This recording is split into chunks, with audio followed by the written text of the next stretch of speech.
JPSC का विवाद थमने का नाम नहीं ले रहा है। राजभवन के द्वारा आयोग से रिपोर्ट मांगे जाने के बीच बोकारो का एक छात्र सोमवार को आयोग दफ्तर के समक्ष आमरण अनशन पर बैठ गया। गुलाम हुसैन नाम का यह अभ्यर्थी 7वीं से 10वीं सिविल सेवा पीटी परीक्षा में सफल है। इसके बावजूद वे आयोग के कामकाज से खफा हैं। अनशन पर बैठे गुलाम हुसैन हाल के दिनों में आयोग द्वारा ओएमआर सीट नहीं मिलने के बावजूद पीटी में पास किए जाने का खुलासा होने के बाद सशंकित है कि मुख्य परीक्षा में भी गड़बड़ी होगी।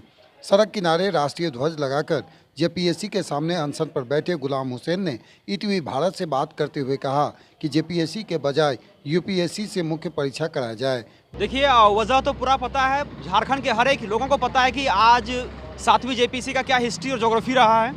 और उसी बीच में लगातार जिस तरह से नेचुरल जस्टिस कहते हुए यहाँ पे युवाओं के साथ फिर से एक छलावा किया जा रहा है, तो उसी चीज़ के तहत मैं भी इतने लंबे समय तक आंदोलन कर रहा था, साथ में तैयारी भी कर रहा था। लेकिन अब मेरी तैयारी जो है सड़कों पे ही होगी, सड़कों पे ही मैं तैयारी भी करूंगा।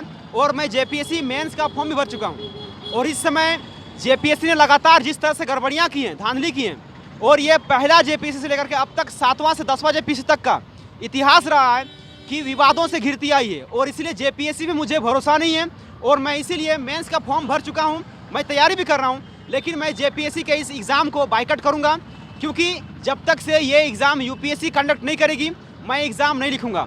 और अगर मेरी भविष्य बर्बाद होती है तो इसका जिम्मेदार सिर्फ और सिर्फ ये आयोग होगा, ये सिस्टम होगा और झारखंड सरकार होगी। क्योंकि मैं अधिकारी बनने के लिए घर से निकला था, लेकिन जेपीएससी की जितने भी विश्वसनीयता और उनका जो ट्रस्ट है वो पूरी तरह से ख़त्म हो चुका है। और इसीलिए आज मैं यहाँ पे अनवरत अनशन पर बैठा हुआ हूँ।